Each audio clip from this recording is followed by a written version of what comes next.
तो ध्यान देना, संधि का शाब्दिक अर्थ, इसका अर्थ क्या है, संधि को हम पढ़ेंगे, इसका मतलब क्या होता है, इसका अर्थ होता है समझौता, ठीक है ना, या कह सकते हो मित्रता, ठीक है ना, समझौता या फिर मित्रता, इसका क्या होता है, इसका संधि का। और यदि संधि शब्द मिलकर किससे बना है, संधि शब्द बना है सम प्लस विषय, ठीक है।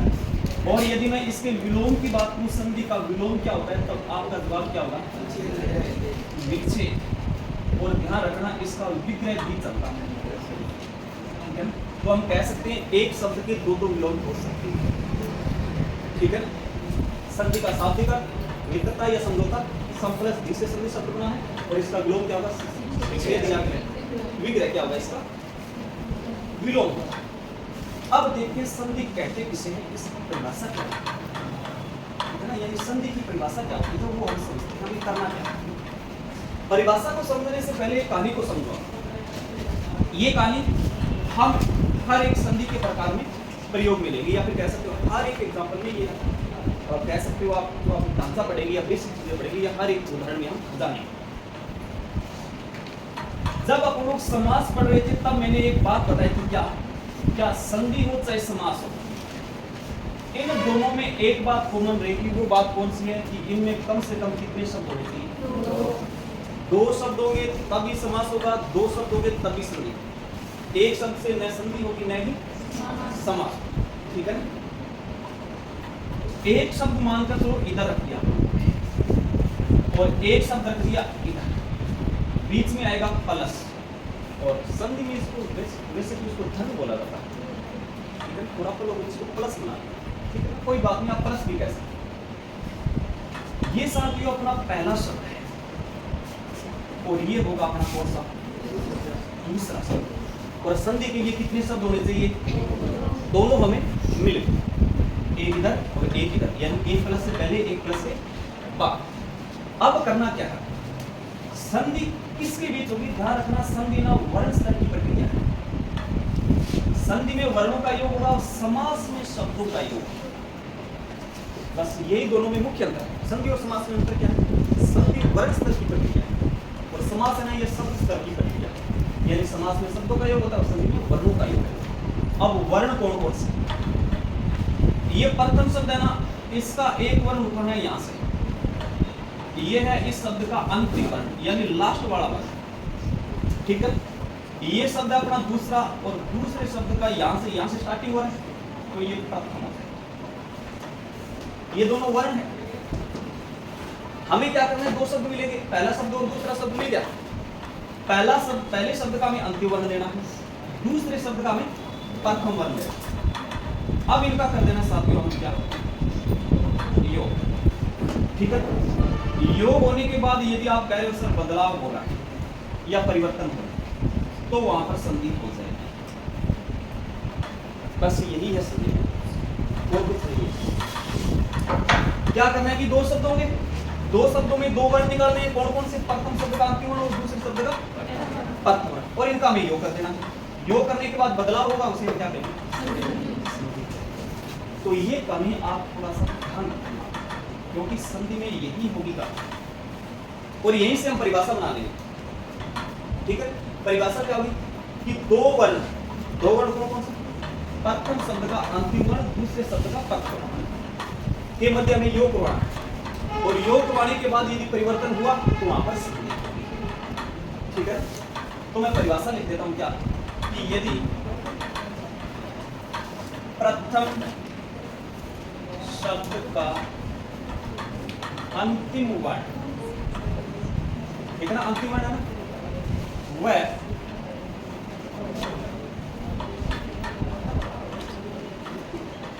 दूसरे शब्द का प्रथम वर्ण में योग करवाने पर होने वाले बदलाव या परिवर्तन, ठीक है, होने वाले बदलाव को क्या कहेंगे, को संधि कहेंगे।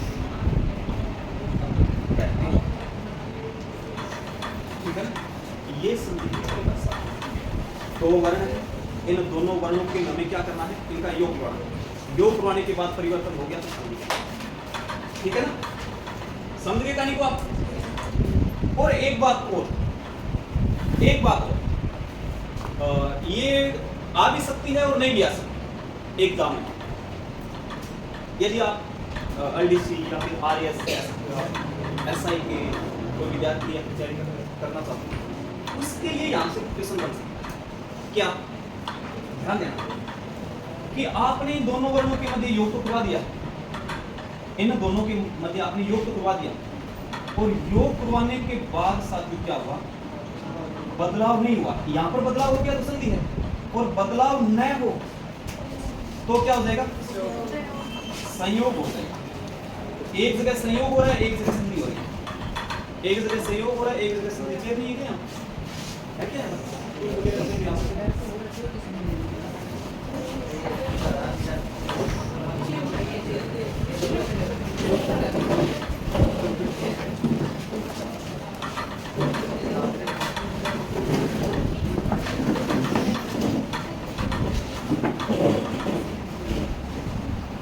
अब संयोग की कहानी है, चलो आगे।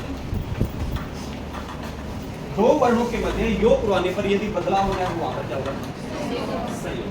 आगे वाला पॉइंट आप लिखोगे क्या, कि दो वर्णों के मध्य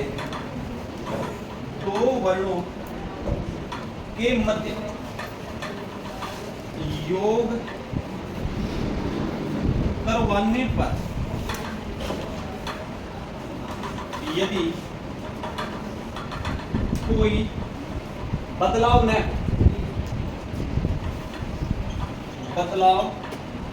न हो, वहां क्या होगा, संयोग होगा। ठीक है ना, तो ये बात ध्यान रखना, संधि और संयोग में क्या अंतर है। बाकी आगे कुछ एग्जाम्पल से समझेंगे।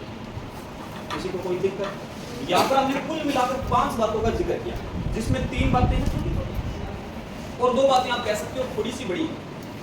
पहली बात हमने पढ़ी, संधि का शाब्दिक अर्थ क्या होगा, समझौता, या फिर कह सकते हो मित्रता। किस किस से मिलकर बनाया संधि शब्द? अच्छा, संधि में कौन सी संधि है, व्यंजन संधि है, अनुस्वार का मैं प्रकार। विलोम क्या होगा, विच्छेद या फिर विग्रह। अब आ जाओ परिभाषा। परिभाषा क्या है, रटना नहीं है, समझना इसको। ठीक है, समझना है। कई बार हमारे क्या है कि कई बार ये रील चल जाती है ना रटने वाली, तो एक शब्द रट देते, समझ रट्टा लगा दो और बहुत सारा रट्टा ही कट है, ये बताओ तो रटना नहीं, समझना। ठीक है ना, जैसे समास की प्रक्रिया में संधि में से पूरा संधि को आप समझो कि 2 वर्ण होंगे, और वर्ण कौन कौन से होंगे, प्रथम शब्द का अंतिम वर्ण, दूसरे शब्द का प्रथम के मध्य योग करवाएंगे, यानी इन दोनों के मध्य योग करवाएंगे। योग करवाने पर इसके मध्य बदलाव होगा, कोई चेंजिंग होगा या कुछ परिवर्तन देखने को मिलेगा, तो वहां पर संधि हो जाएगी। और आपने एक काम ऐसा किया और एक काम आपने ऐसे और किया, क्या कि 2 वर्णों के मध्य योग करवाया। वर्ण कौन से, वो सेम वर्ण जो संधि में करवाया, योग तो करवा दिया लेकिन परिवर्तन नहीं हुआ इसमें, तब क्या हो जाएगा, संयोग। किसी को कोई दिक्कत, लिखो। यदि ये लिखना चाहते हो तो ये भी लिख लेना, ठीक है। ये कहानी लिखो, फिर आगे बढ़ेगा। ये मैं कहानी हटा देता हूं।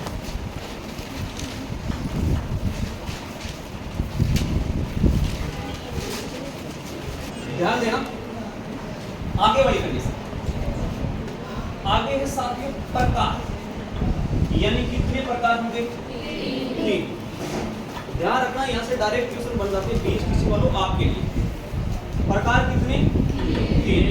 पहला कौन सा होगा, स्वर संधि। दूसरा होगा अपना व्यंजन संधि। नंबर 3 विसर्ग संधि।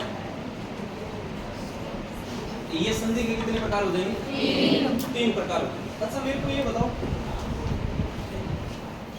कि इन दोनों में से सही कौन सा और गलत कौन सा। हम 2 तरह से लिखते हैं इसको,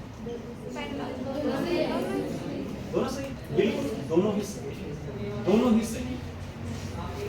फिर भी यदि आपको दोनों में से किसी एक को चूज करना पड़े तो आप इसको अनुस्वार बता देना, वैसे दोनों से, ठीक है ना। ये संधि के 3 प्रकार हैं। अब हम पहला प्रकार स्टार्ट करेंगे, कौन सा? सवर संधि। यानी पहला प्रकार हो जाएगा सवर संधि का, या सवर संधि को लेकर, ठीक है। पहला प्रकार सवर संधि, इसके बारे में हम जिक्र करते हैं, ठीक है ना। सबसे पहले क्वेश्चन ये कि सवर किसे कहते हैं और संधि किसे कहते हैं, ये दोनों हम पहले पढ़ चुके हैं। सवर होते हैं ना, वो स्वतंत्र होते हैं, संधि का मतलब होता है समरूपता, ठीक है ना। अब देखो सवर संधि किसे कहते हैं। यदि आप परिभाषा के रूप में समझना चाहते हो, लिखना चाहते हो तो मैं परिभाषा के रूप में बता दूंगा। यदि आप शॉर्टकट में चलना चाह रहे हो तो शॉर्टकट में मैं बता दूंगा, ठीक है। अब देखो इसको थोड़ा सा ऐसे समझो, बेसिक्स कि हमने जब संधि की परिभाषा पढ़ी उस समय एक कहानी पढ़ी थी, ये रहा प्रथम शब्द और ये अपना कौन सा दूसरा शब्द। एक वर्ण यहां से लेंगे, एक वर्ण यहां से लेंगे। यदि आपको ये भी वर्ण आपको स्वर मिल गया और ये भी वर्ण आपको स्वर मिल गया तो स्वर का योग स्वर से हो गया, तो यहां पर आपकी संधि होगी वो कौन सी हो जाएगी? स्वर संधि। तो स्वर संधि में आप क्या लिखोगे? जहां स्वर प्लस स्वर होगी, यानी स्वर प्लस स्वर होगा वहां पर कौन सी संधि हो जाएगी? स्वर संधि हो जाएगी, ठीक है ना। और यदि आप पूर्ण रूप से लिखना चाहते हो क्या कि जब प्रथम शब्द का अंतिम वर्ण स्वर हो और दूसरे शब्द का प्रथम वर्ण स्वर हो और दोनों मिलकर परिवर्तन हो, योग करवाने पर परिवर्तन हो, वहां पर स्वर संधि हो। आप ऐसे भी लिख सकते और आप इसको ऐसे भी समझ सकते, ठीक है ना, एक ही बात है। अब देखो इसके बाद कि स्वर संधि के कितने प्रकार होते हैं? कितने प्रकार होंगे? 5। ये प्रकार को लेकर विशेष रूप से ध्यान रखना आप लोग, ठीक है ना। यहाँ से क्वेश्चन बन जाते हैं, यहाँ से क्वेश्चन बन जाते हैं। कहां से? एक तो संधि के प्रकार को लेकर, एक स्वर संधि के प्रकार को लेकर, ठीक है ना। इसके 5 प्रकार होंगे। पहला होगा दीर्घ स्वर संधि, दीर्घ स्वर संधि, ठीक है ना। दूसरा गुण स्वर संधि। नंबर 3 वृद्धि स्वर संधि। नंबर 3 वृद्धि स्वर संधि। नंबर 4 हो जाएगा यण संधि। इसको हम यण स्वर संधि नहीं कहेंगे, केवल यण संधि कहेंगे।